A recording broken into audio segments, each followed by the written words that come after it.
Hello friends, I am Yogita. Welcome back to YouTube channel economics आसान है। Guys, आज हम मॉनेटरी पॉलिसी को बहुत ही डिटेल में पढ़ने वाले हैं। हम देखेंगे भाई मॉनेटरी पॉलिसी क्या होती है, क्या इसके टाइप्स होते हैं, क्या इंस्ट्रूमेंट्स होते हैं, किस तरीके से आरबीआई जो है इंस्ट्रूमेंट्स को यूज करके मनी सप्लाई क्रेडिट कंट्रोल करती है इकोनॉमी में, किस तरीके से इकोनॉमी में स्टेबिलिटी लेके आती है।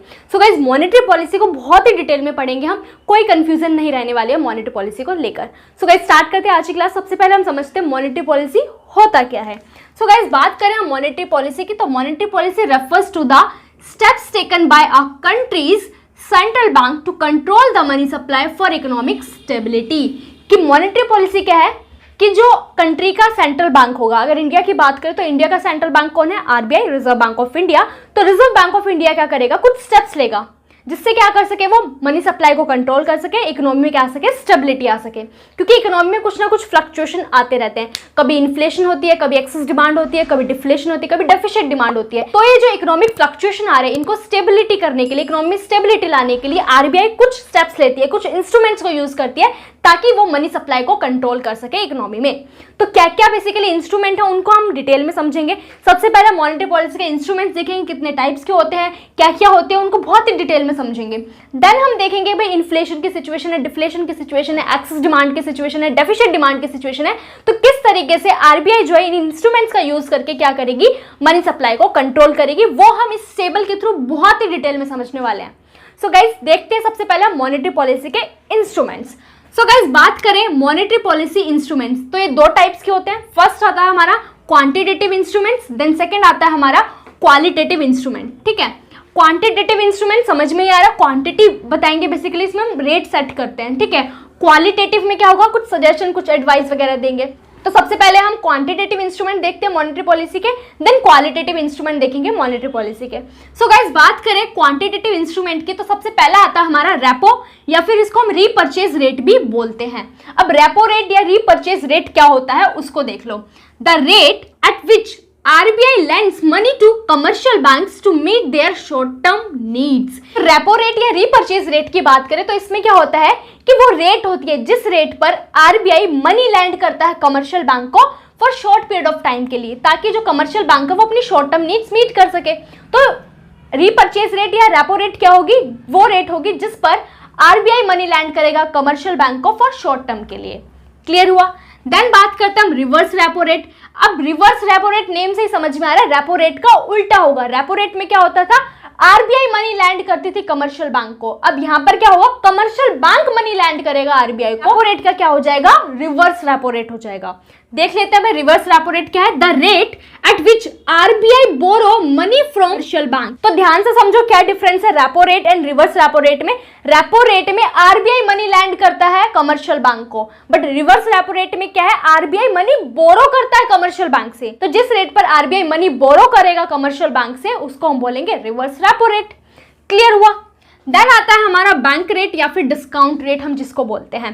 बैंक रेट या डिस्काउंट रेट क्या होता है? The rate at which RBI lends money to commercial banks to meet their long term needs। अब बैंक रेट क्या है?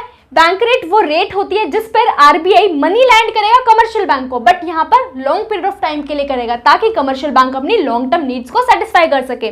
तो रेपो रेट और बैंक रेट में क्या डिफरेंस होता है? बेसिकली ये सेम ही होते हैं, मतलब आरबीआई जो है वो कमर्शियल बैंक को मनी लैंड करता है, बट रेपो रेट में क्या करेगा, शॉर्ट टर्म के लिए लैंड करेगा, और बैंक रेट में क्या करेगा, लॉन्ग टर्म के लिए लैंड करेगा। बस इतना सा डिफरेंस होता है। ठीक है, और रेपो रेट और रिवर्स रेपो रेट में क्या डिफरेंस होता है कि रेपो रेट में आरबीआई मनी लैंड करता है कमर्शियल बैंक को, और रिवर्स रेपो रेट में आरबीआई मनी बोरो करता है कमर्शियल बैंक से। क्लियर हो गया difference between repo rate and reverse repo rate and bank rate. Then हम बात करते हैं open market operation. Open market operation का मतलब क्या है? Buying and selling of government securities by the RBI from or to the public and commercial bank. अब open market operation में क्या होता है कि जो गवर्नमेंट की सिक्योरिटीज होती है, ट्रेजरी बिल्स होती हैं, उनको क्या करता है, या तो बाय कर सकता है या फिर सेल कर सकता है। किससे बाय कर सकता है? पब्लिक से बाय कर सकता है, कमर्शियल बैंक से बाय कर सकता है। किसको सेल कर सकता है? पब्लिक को सेल कर सकता है, कमर्शियल बैंक को सेल कर सकता है। अब कब जो है सिक्योरिटीज को सेल करेगा, कब परचेज करेगा, वो हम डिटेल में इस टेबल के थ्रू समझेंगे। ठीक है, बट इतना सा समझ लो कि ओपन मार्केट ऑपरेशन में क्या होता है, आरबीआई गवर्नमेंट की जो सिक्योरिटीज होती है उसको बाय या फिर सेल करता है। किससे करेगा, किसके साथ करेगा? बेसिकली पब्लिक और कमर्शियल बैंक के साथ करेगा। क्लियर हुआ?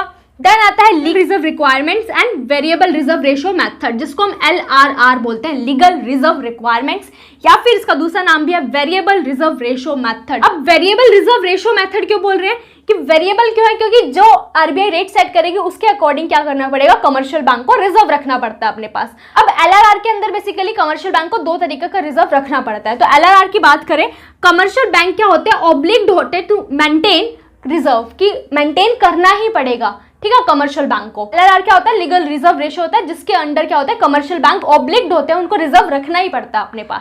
अब क्या दो तरीके के रिजर्व है उनको समझ लेते हैं। फर्स्ट आता है हमारा कैश रिजर्व रेशियो, जिसको हम CRR बोलते हैं। ये क्या होता है, basically the minimum percentage of net demand and time liabilities kept bye commercial bank with RBI। अब जो ये CRR होता है ना, ये कमर्शियल बैंक जो अपना रिजर्व है वो किसके पास रखता है, RBI के पास रखता है। अब कितना परसेंट रखेगा, किसका रखेगा, उसको समझ लेते हैं कि कमर्शियल बैंक की क्या होती है, net demand and time liability होती है ना। अब net demand and time liability कैसे निकालते हैं, लायबिलिटी को समझते हैं पहले क्या होती है बैंक की। बैंक की लायबिलिटी क्या है कि जब मैंने बैंक में पैसा जमा कराया तो वो लायबिलिटी है कि जब मेरे को जरूरत होगी बैंक को मेरे को वापस करना पड़ेगा। बैंक की लायबिलिटी है जो भी मैं डिपॉजिट कर रही हूँ बैंक में, वो उसको पे बैक करना पड़ेगा मेरे को, ठीक है।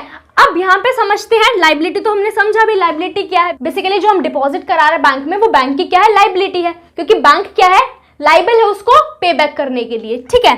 अब यहाँ पे समझते हैं हम डिमांड लायबिलिटी क्या है और टाइम लायबिलिटी क्या है। डिमांड लायबिलिटी क्या होती है कि फॉर एग्जांपल मैंने क्या करी है, सेविंग डिपॉजिट करी है, करंट डिपॉजिट करी है, तो वो डिमांड डिपॉजिट है, मतलब जब भी मेरे को रिक्वायरमेंट होगी मैं विड्रॉ करा सकती हूँ बैंक से पैसा। बट टाइम लायबिलिटी क्या होती है हमारी, टाइम लायबिलिटी का मतलब कि एक पर्टिकुलर टाइम के बाद ही क्या करेगा बैंक, वो पैसा मेरे को वापस करेगा। फॉर एग्जाम्पल के लिए FD फिक्स डिपॉजिट, तो 5 साल 2 साल जितने साल के लिए बेसिकली कराई होगी, उस पर्टिकुलर पीरियड ऑफ टाइम के बाद बेसिकली क्या मिलेगा, मेरे को पैसा मिलेगा। तो अब दो तरीके की लायबिलिटी समझ में आ गई। एक तो होती है डिमांड लायबिलिटी, जो कि हमारी करंट डिपॉजिट, सेविंग डिपॉजिट हो सकती है। एक होती है टाइम लायबिलिटी, जैसे कि फिक्स्ड डिपॉजिट हो सकता है। अब जो है कमर्शियल बैंक जब डिमांड लायबिलिटी में से माइनस कर देगा टाइम लायबिलिटी, तो नेट डिमांड टाइम लायबिलिटी निकल के आती है। तो जो अब net demand and time liability निकल के आई है, उसका परसेंटेज, कुछ परसेंटेज है, वो परसेंटेज कौन डिसाइड करेगा, RBI डिसाइड करेगा। फॉर एग्जांपल के लिए RBI ने डिसाइड किया है जो net demand and time liability आई है, उसको 4% क्या करना है, रिजर्व जो है RBI के पास कमर्शियल बैंक को रखना है। जो भी कमर्शियल बैंक का basically net demand and time liability आएगी, उसका 4% क्या करेगी, कमर्शियल बैंक RBI के पास रिजर्व रखेगी। क्लियर हुआ। देन सेकेंड हमारा रिजर्व आता है क्या, statutory liquidity ratio. Statutory liquidity ratio क्या मतलब है, SLR। बेसिकली इसका क्या मतलब है, the minimum percentage of net demand and time liabilities which commercial bank require to maintain with the themselves। अब कैश रिजर्व रेशो क्या था कि वही net demand and time liability आई है, उसका जितना परसेंट बेसिकली RBI ने बोला, किसके पास कमर्शियल बैंक रिजर्व रखेगा, RBI के पास रखेगा। बट SLR में क्या होता है कि जो net demand and time liability आती है, जो भी परसेंटेज बेसिकली RBI ने डिसाइड करा है SLR का, वो रिजर्व किसके पास रखेगा, कमर्शियल बैंक खुद अपने पास रखेगा। लिक्विडिटी में बेसिकली कैश हो सकता है, सिक्योरिटीज हो सकती है। लिक्विडिटी या लिक्विड एसेट्स का मतलब है बेसिकली कि वो चीज जिसको मैं बहुत जल्दी क्या कर सकूं, कैश में कन्वर्ट कर सकूं, ठीक है, ठीक है। तो सिक्योरिटीज हो सकती है, कैश हो सकता है, या गोल्ड हो सकता है। तो ऐसी चीज वो क्या रखेगा, कमर्शियल बैंक उस net demand and time liability का कुछ परसेंटेज एज अ रिजर्व अपने पास रखेगा, SLR रखेगा। क्लियर हुआ। ये हमने समझा क्या, quantitative instruments of monetary policy. Then आता है हमारा qualitative instruments of monetary policy. तो सबसे पहले हम पढ़ते हैं मार्जिन रिक्वायरमेंट्स। मार्जिन रिक्वायरमेंट्स का मतलब क्या है, मार्जिन का मतलब क्या होता है, margin is the difference between the amount of loan and market value of the security offered by borrowers against the loan. अब मार्जिन को समझते हैं। फॉर एग्जांपल के लिए मुझे बैंक से लोन लेना था, ठीक है। अब बैंक जो है ऐसे ही तो लोन देगी नहीं, वो बदले में कुछ सिक्योरिटी रखेगी, क्योंकि भाई उसको भी तो अश्योरेंस चाहिए कि अगर मान लो बाद में अगर मैंने उसको लोन वापस नहीं करा तो वो कहीं से तो उस पैसे को रिकवर करे। तो फॉर एग्जांपल के लिए मुझे लोन लेना था, तो मैंने क्या करा, एक लैंड के जो पेपर्स थे एज अ सिक्योरिटी बैंक को दे दिया। अब उस लैंड की जो मार्केट वैल्यू थी वो थी 10 लाख रुपीज, ठीक है। अब जो बैंक जो है मेरे को 10 लाख रुपीज नहीं देगा, क्योंकि मार्केट की जो वैल्यू है वो ऊपर नीचे होती रहती है। तो मेरे को बैंक जो है 10 लाख का क्या करेगा, लोन नहीं देगा, वो कुछ मार्जिन रखेगा अपने पास। फॉर एग्जाम्पल के लिए उसने क्या करा, 40% जो है अपने पास एज अ मार्जिन रखा और 60% मेरे को लोन दिया। मतलब कि वो 4 लाख क्या करेगा, एक तरीके से मार्जिन रखेगा और कितना लोन देगा मेरे को, 6 लाख रुपीज देगा, ठीक है। तो अब ये मार्जिन कौन डिसाइड करेगा? आरबीआई डिसाइड करेगी। अब कैसे डिसाइड करेगी? वो मनी सप्लाई को कंट्रोल करने के लिए डिसाइड करेगी। ठीक है, कि जब इन्फ्लेशन की सिचुएशन है, डिफ्लेशन की सिचुएशन है, तो वो मार्जिन को बढ़ाया घटा सकती है। क्या करेगी वो हम इस टेबल के थ्रू समझेंगे। ठीक है, तो मार्जिन समझ में आ गया होगा क्या होता है। देन आता है मोरल सुएशन। मोरल सुएशन भाई पढ़ ही रहे हैं, क्वालिटेटिव मतलब कि क्वांटिटी में हम इसको मेजर नहीं कर सकते, क्वालिटी बता रहा है ये। तो मोरल सुएशन का मतलब क्या है? This is a combination of persuasion and pressure that RBI apply on other banks in order to get them act in a manner in a line with its policy। कि moral suasion का मतलब क्या होता है कि जो RBI होता है ना वो परसुएशन करता है या फिर प्रेशर डालता है किसके ऊपर? कमर्शियल बैंक से ऊपर, कि जिस तरह की RBI पॉलिसी अपना रहा है ना उसको क्या करे, जो कमर्शियल बैंक है वो फॉलो करे। अब सिर्फ और सिर्फ क्या करता है? एडवाइस देता है ये। ठीक है, अब मोरल सुएशन में क्या होता है? बेसिकली डिस्कशंस के थ्रू, लेटर्स के थ्रू, स्पीचेस के थ्रू हिंट्स देता है बेसिकली बैंक्स को कि अगर मान लो इन्फ्लेशन की सिचुएशन है तो कम लैंडिंग करे। ठीक है, डिफ्लेशन की सिचुएशन है तो ज्यादा लैंडिंग करे। ठीक है, ज्यादा पैसा प्रोवाइड करे as a loan to borrowers. ठीक है, अब मोरल सुएशन में क्या होता है? आरबीआई जो है इनडायरेक्टली बेसिकली क्या करता है? कमर्शियल बैंक को बोलता है कि इस तरीके से एक्ट करना है। ठीक है, अब मानना ना मानना कमर्शियल बैंक के ऊपर है, बट कमर्शियल बैंक मान लेता है, आरबीआई कन्विंस कर लेता है कमर्शियल बैंक को, और मानना भी पड़ेगा यार कमर्शियल बैंक को, क्योंकि आरबीआई क्या है? कमर्शियल बैंक का lender of the last resort है। अगर कुछ काम नहीं बना तो कमर्शियल बैंक जाएंगे किसके पास? आरबीआई के पास। तो आरबीआई की बात नहीं मानेंगे भाई, आरबीआई तो है ही पापा बैंक। अब पापा की बात नहीं मानेंगे तो फिर जाएंगे कहाँ, है ना? तो आरबीआई जो भी बेसिकली क्या करेगा, जो भी डिस्कशंस या लेटर या स्पीचेस के थ्रू जो भी हिंट वगैरह देगा बैंक को कि इस तरीके से एक्शन करना है, तो कमर्शियल बैंक उस तरीके से एक्शन करेगा। अगर करता नहीं है तो कोई पनिशमेंट नहीं देगा आरबीआई। वो मानना ना मानना कमर्शियल बैंक के ऊपर है, बट जनरली कमर्शियल बैंक मानते हैं उस बात को, क्योंकि आरबीआई क्या है? Lender of the last resort है। ठीक है, देन बात करते हैं selective credit control. Selective credit control name से ही समझ में आ रहा है, सेलेक्टिवली क्या करेंगे हम? लैंडिंग करेंगे मनी की। इसको हम क्रेडिट राशनिंग भी बोल सकते हैं। क्रेडिट राशनिंग का मतलब क्या है कि कुछ ही एरियाज में हम क्या करेंगे? क्रेडिट प्रोवाइड करेंगे। एग्जाम्पल के थ्रू समझ लेते हैं कि सेलेक्टिव क्रेडिट कंट्रोल का मतलब क्या है। RBI give direction to the commercial bank to give or not to give credit for certain purposes to particular sectors. अब सेलेक्टिव क्रेडिट कंट्रोल है कि क्रेडिट जो है सेलेक्टिवली दिया जाएगा, कि आरबीआई कमर्शियल बैंक को बताएगी किसको लोन देना है, किसको नहीं देना है, किस एक्टिविटीज के लिए प्रोवाइड करना है, किस सेक्टर को प्रोवाइड करना है, किसको नहीं प्रोवाइड करना है। वो आगे क्या करेगी? कमर्शियल बैंक को इसके रिगार्डिंग डायरेक्शन प्रोवाइड कराएगी। अब ये दो तरीके से बेसिकली एप्लीकेबल हो सकता है। एक तो हो सकता है पॉजिटिव मैनर में, एक हो सकता है नेगेटिव मैनर में। पॉजिटिव मैनर का मतलब क्रेडिट टू प्रायोरिटी सेक्टर्स, कि आरबीआई ने क्या करा? कमर्शियल बैंक को कहा कि भाई ये जो कुछ सेक्टर्स है इनको क्रेडिट प्रोवाइड करना है। फॉर एग्जांपल के लिए स्मॉल स्केल इंडस्ट्री हो गया, एग्रीकल्चर हो गया। पॉजिटिव मैनर में इसको अप्लाई किया गया कि इनको मिलेगा क्रेडिट। देन नेगेटिव मैनर में भी इसको अप्लाई कर सकते हैं। फॉर एग्जांपल के लिए रेस्ट्रिक्ट कर दिया पर्टिकुलर सेक्टर में, सेक्टर को क्या होगा? लोन नहीं दिया जाएगा, रेस्ट्रिक्शंस भी लगा सकता है। ठीक है, तो नेगेटिवली एंड पॉजिटिवली इसको अप्लाई कर सकता है। क्रेडिट राशनिंग कर सकता है। क्रेडिट राशनिंग का मतलब कि लिमिट कर देगा, भाई इसको देना है, इसको नहीं देना है। ठीक है, तो डायरेक्शन प्रोवाइड करता है आरबीआई कमर्शियल बैंक को। सो गाइज, हमने सारे इंस्ट्रूमेंट को बहुत ही डिटेल में समझ लिया है। अब हम समझते हैं भाई किस तरीके से जो है आरबीआई इन मॉनेटरी पॉलिसी का यूज करके मनी सप्लाई को कंट्रोल करेगा और इकोनॉमी में स्टेबिलिटी लेके आएगा। सो गाइज, टेबल के थ्रू समझते हैं कि किस तरीके से आरबीआई जो है मॉनेटरी पॉलिसी इंस्ट्रूमेंट्स को यूज करके मनी सप्लाई को कंट्रोल करेगा। तो यहाँ पे बेसिकली अगर मैं बात करूं, मॉनेटरी पॉलिसी दो टाइप की होती है। एक तो होती है हमारी एक्सपेंशनरी मॉनेटरी पॉलिसी। एक्सपेंशन से ही समझ में आ रहा है कि मनी सप्लाई को बढ़ाना है। ठीक है, तो एक्सपेंशनरी मॉनेटरी पॉलिसी में क्या होता है कि आरबीआई अपने इंस्ट्रूमेंट को यूज करके मनी सप्लाई को इंक्रीज करने का काम करती है। देन सेकेंड मॉनेटरी पॉलिसी क्या आती है? Contractionary monetary policy. इसमें क्या होगा? कॉन्ट्रैक्शन मतलब कि मनी सप्लाई को कम करेगी अपने इंस्ट्रूमेंट्स को यूज करके। क्लियर हुआ? तो भाई एक्सपेंशनरी मॉनेटरी पॉलिसी जिसमें मनी सप्लाई को बढ़ाती है आरबीआई, इसको कब अप्लाई करेगी? जब इकोनॉमी में क्या हो? डेफिशिएट डिमांड हो या डिफ्लेशन हो। डिफ्लेशन या डेफिशिएट डिमांड कब आती है? जब एग्रीगेट सप्लाई ज्यादा होती है एग्रीगेट डिमांड से। और कॉन्ट्रैक्शनरी मॉनेटरी पॉलिसी मतलब मनी सप्लाई को कम कब करेगा? जब इकोनॉमी में इन्फ्लेशन या एक्सेस डिमांड हो। एक्सेस डिमांड कब आती है? जब एग्रीगेट डिमांड ज्यादा हो एग्रीगेट सप्लाई से। सो गाइस, समझ लेते हैं एक एक करके सभी इंस्ट्रूमेंट को कि किस तरीके से आरबीआई इन इंस्ट्रूमेंट्स का यूज करके मनी सप्लाई को कंट्रोल करता है in case of inflation, deflation, excess demand, deficit demand. ठीक है, तो किस तरीके से वो एक्सपेंशनरी है कॉन्ट्रैक्शनरी मॉनेटरी पॉलिसी अपनाता है। तो सबसे पहले हम समझते हैं रेपो रेट। अब रेपो रेट क्या होती है वो हम पढ़ चुके हैं। रेपो रेट क्या होती है? वो रेट होती है जिस पर आरबीआई मनी लैंड करता है कमर्शियल बैंकों for short period of time के लिए। अब जब आरबीआई क्या करेगा, इस रेट को कम कर देगा।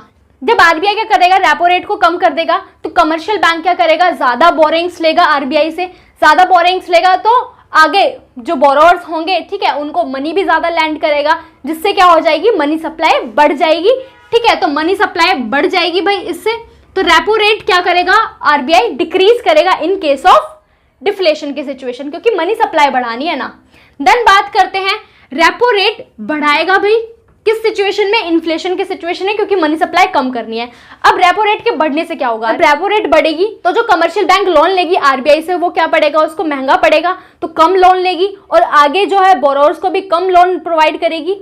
ठीक है, तो इससे क्या हो जाएगा, मनी सप्लाई इकोनॉमी में कम हो जाएगी। तो मनी सप्लाई को बढ़ाने के लिए रेपो रेट कम करी जाती है और मनी सप्लाई को कम करने के लिए रेपो रेट बढ़ाई जाती है। क्लियर हो गया होगा।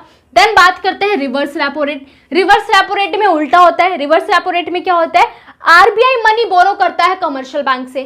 ठीक है, तो अगर मनी सप्लाई बढ़ानी है तो रिवर्स रेपो रेट कम करनी पड़ेगी।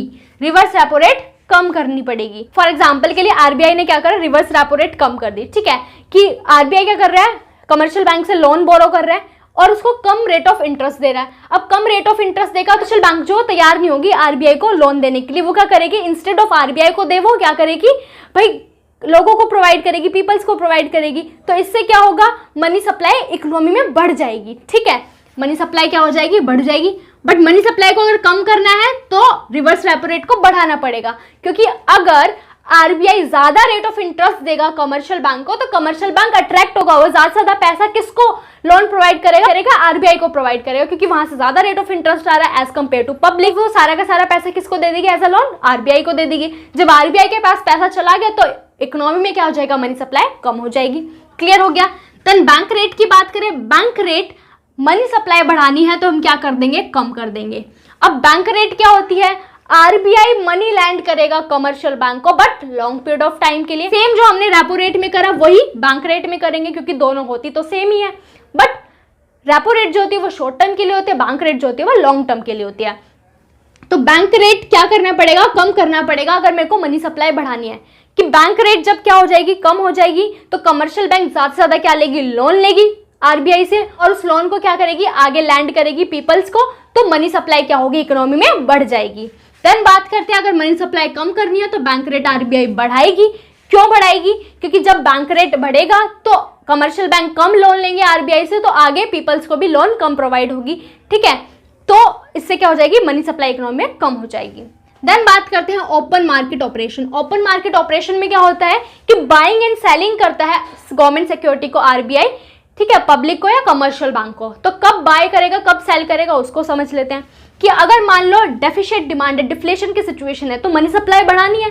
तो मनी सप्लाई जब बढ़ानी है तो आरबीआई क्या करेगा, सिक्योरिटीज को परचेज करेगा किससे, पब्लिक से या बैंक से।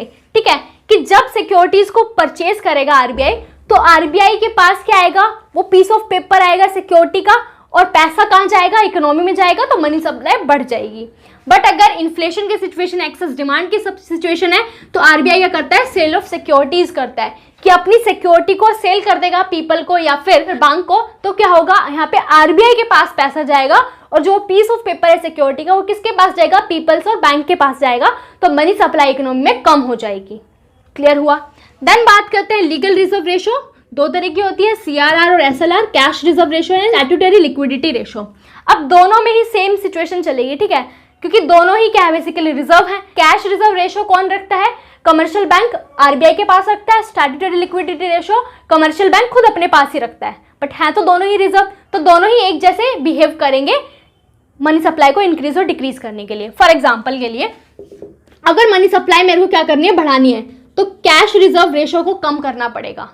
क्योंकि जब कैश रिजर्व रेशो कम होगा तो बैंक जो है, जो कमर्शियल बैंक है, वो अपने पास ज्यादा मनी रख पाएगी, ज्यादा मनी आगे लैंड कर पाएगी। जब रिजर्व कम रखेगी तो ऑब्वियसली बात है, ज्यादा पैसा बचेगा उसको पास लैंड करने के लिए, तो मनी सप्लाई बढ़ जाएगी। और अगर मनी सप्लाई कम करनी है तो वो सीआरआर बढ़ाएगी आरबीआई जब सीआरआर बढ़ाएगी तो ज्यादा रिजर्व रखेगी, तो कमर्शियल बैंक के पास कम मनी बचेगा लैंड करने के लिए, तो मनी सप्लाई कम हो जाएगी। देन बात करें एसएलआर की, आरबीआई क्या करेगी, मनी सप्लाई को बढ़ाने के लिए एसएलआर को कम कर देगी। जब एसएलआर कम होगा तो कमर्शियल बैंक कम रिजर्व रखेगा अपने पास और बाकी मनी क्या कर देगा, लैंड कर देगा, तो मनी सप्लाई बढ़ जाएगी। देन बात करें मनी सप्लाई को कम करने के लिए एसएलआर आरबीआई बढ़ाएगा ताकि कमर्शियल बैंक ज्यादा रिजर्व रखे और कम मनी लैंड होगा इकोनॉमी में, तो मनी सप्लाई क्या हो जाएगी, कम हो जाएगी। क्लियर हुआ। देन आता है मार्जिन रिक्वायरमेंट। मार्जिन कितना रखना है, मतलब कि जो सिक्योरिटी होगा और जो लोन देगा कमर्शियल बैंक उसमें मार्जिन कितना रखेगा बैंक अपने पास। ठीक है, कि अगर मनी सप्लाई बढ़ानी है तो मार्जिन कम रखेगा। अगर मार्जिन कम रखेगा तो ऑब्वियस ही बात है जो भी बोरोअर्स होगा, ठीक है, उसको ज्यादा मनी मिलेगा और मनी सप्लाई बढ़ेगी। ठीक है, एंड देन अगर मेरे को मनी सप्लाई कम करनी है तो कमर्शियल बैंक मार्जिन ज्यादा रखेगा, लोन कम प्रोवाइड करेगा, मनी सप्लाई कम हो जाएगी। देन आता है मॉरल सुएशन। मॉरल सुएशन क्या, बेसिकली आरबीआई एडवाइस देता है, ठीक है, कुछ हिंट्स देता है डिस्कशंस वगैरह के थ्रू कमर्शियल बैंक जो है इस तरीके से बिहेव करें। तो अगर मनी सप्लाई बढ़ानी है तो मॉरल सुएशन के थ्रू आरबीआई क्या करेगा, एडवाइस देगा टू एनकरेज लैंडिंग, कि ज्यादा से ज्यादा क्या करे कमर्शियल बैंक लैंडिंग करे ताकि मनी सप्लाई बढ़े।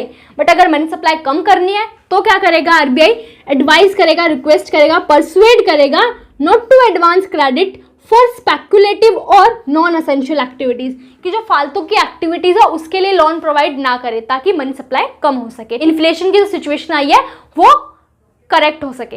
देन आता है हमारा सेलेक्टिव क्रेडिट कंट्रोल, जिसको हम क्रेडिट राशनिंग भी बोलते हैं। तो अगर मनी सप्लाई बढ़ानी है तो आरबीआई क्या करेगा, विड्रॉ कर लेगा क्रेडिट राशनिंग को, कि भाई जो राशनिंग करी थी, क्रेडिट राशनिंग करी थी कि इन सेक्टर को क्रेडिट दिया जाएगा या इन सेक्टर को क्रेडिट नहीं दिया जाएगा, उसको हटा देगा तो सबको लोन मिलेगा और मनी सप्लाई बढ़ जाएगी। बट अगर मनी सप्लाई को कम करना है तो क्रेडिट राशनिंग अपनाएगा आरबीआई। ठीक है, क्रेडिट राशनिंग करेगा, भाई इन सेक्टर को क्या करेगा, प्रायोरिटाइज कर देगा, इन सेक्टर को क्रेडिट मिलेगा, इनको नहीं मिलेगा, तो जिससे क्या हो जाएगी, मनी सप्लाई कम हो जाएगी। तो क्लियर हो गया होगा किस तरीके से मॉनेटरी पॉलिसी के इंस्ट्रूमेंट्स को यूज करके आरबीआई जो है डिफ्लेशन की या डेफिसिट डिमांड की सिचुएशन हो गई या फिर इन्फ्लेशन या एक्सेस डिमांड की सिचुएशन हो गई, इनको करेक्ट करता है। सो गाइज बहुत ही डिटेल में हमने पढ़ा मॉनेटरी पॉलिसी के बारे में। एक बार इन शॉर्ट इसको रिवाइज कर लेते हैं जल्दी से। मॉनेटरी पॉलिसी का मतलब क्या है कि जो भी कंट्री का सेंट्रल बैंक होता है, इंडिया की बात करूं तो आरबीआई क्या करे, कुछ स्टेप्स लेगा मनी सप्लाई को कंट्रोल करने के लिए ताकि इकोनॉमी में स्टेबिलिटी आ सके। अब इंस्ट्रूमेंट्स की बात करें तो दो तरह के होते हैं, क्वांटिटेटिव एंड क्वालिटेटिव। क्वांटिटेटिव में हमने रेपो रेट पढ़ा, रेपो रेट में वो रेट जिस पर आरबीआई मनी लैंड करता है कमर्शियल बैंक को शॉर्ट पीरियड ऑफ टाइम के लिए। Reverse repo rate, repo rate का रिवर्स हो जाता है, इसमें आरबीआई मनी बोरो करता है कमर्शियल बैंक से। देन बात करें बैंक रेट भी रेपो रेट की तरह ही होती है। इसमें क्या होता है, आरबीआई क्या करता है, मनी लैंड करता है कमर्शियल बैंक को but long period of time के लिए। ओपन मार्केट ऑपरेशन क्या होता है, इसमें बाय एंड सेल करता है आरबीआई सिक्योरिटीज को, गवर्नमेंट सिक्योरिटीज को, पब्लिक या फिर बैंक्स को। ठीक है, then legal reserve ratio LRR दो तरीके का हो सकता है, CRR, cash reserve ratio. Cash reserve ratio क्या होता है कि नेट जो डिमांड एंड टाइम डिपॉजिट है उसका कुछ परसेंटेज क्या करेगा कमर्शियल बैंक आरबीआई के पास ऐसा रिजर्व रखेगा। एसएलआर में क्या होगा कि जो net demand and time deposit है उसका पूरा कुछ परसेंटेज क्या करेगा कमर्शियल बैंक अपने पास ही रखेगा एज अ लिक्विडिटी एसेट्स के रूप में। ठीक है, देन क्वालिटेटिव इंस्ट्रूमेंट्स देखिए हमने, मार्जिन रिक्वायरमेंट क्या है कि जो सिक्योरिटीज है और जो लोन प्रोवाइड होगा उसके बीच का जो डिफरेंस है बेसिकली वो मार्जिन बैंक अपने पास रखती है। ठीक है, कि जितना बेसिकली सिक्योरिटी की वैल्यू होती है उतना ही लोन कभी भी बैंक प्रोवाइड नहीं करता, कुछ मार्जिन अपने पास रखता है।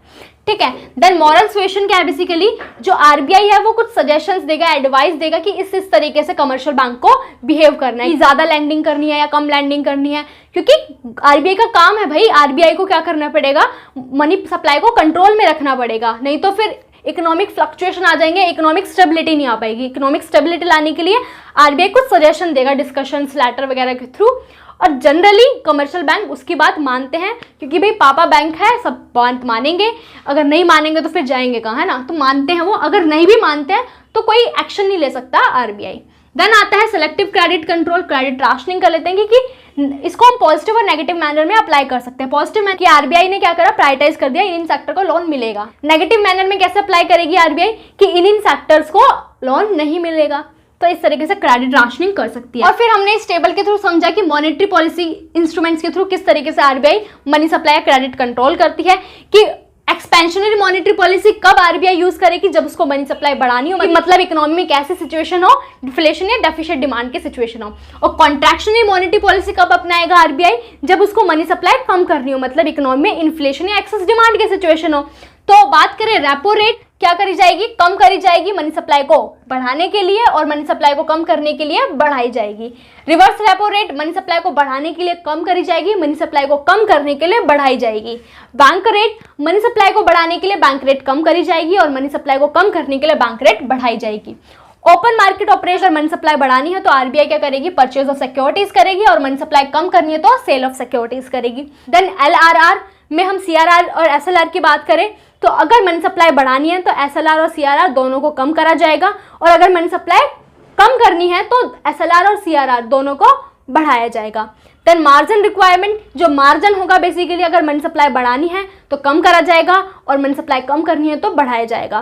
देन मोरल सुएशन, अगर मनी सप्लाई बढ़ानी है तो एडवाइस करेगा आरबीआई कमर्शियल बैंकों की लैंड करो मनी, बट अगर मनी सप्लाई कम करनी है तो आरबीआई एडवाइस करेगा, रिक्वेस्ट करेगा कमर्शियल बैंक से कि वो मनी लैंड ना करे नॉन एसेंशियल एक्टिविटीज़ के लिए, जो इसमें ज़रूरी नहीं है, ऐसी एक्टिविटीज़ के लिए ना बेसिकली कमर्शियल बैंक लोन दे।